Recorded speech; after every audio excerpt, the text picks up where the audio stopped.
भरधाव वेगाने जाणाऱ्या दुचाकीस्वार व कंटेनर यांनी एकमेकांना समोरासमोर दिलेल्या धडकेत दुचाकीस्वार युवकाचा जागीच मृत्यू झाल्याची घटना ब्रह्मपुरी नागभीड राष्ट्रीय महामार्गावरील माहेर फाट्यावर बुधवार रोजी दुपारी 11:30 वाजताच्या सुमारास घडली।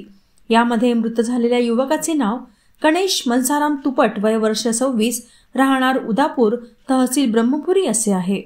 प्राप्त माहितीनुसार ब्रह्मपुरी तालुक्यातील उदापूर येथील गणेश तुपट हा आपल्या दुचाकीने ब्रह्मपुरीवरून नागभीडकडे जात होता, तर नागभीडकडून ब्रह्मपुरीकडे कंटेनर येत होता। तेव्हा ब्रह्मपुरी नागभीड राष्ट्रीय महामार्गावरील माहेर फाट्यावर कंटेनर व दुचाकी यांची समोरासमोर धडक झाली। यात युवकाचा जागीच मृत्यू झालाय।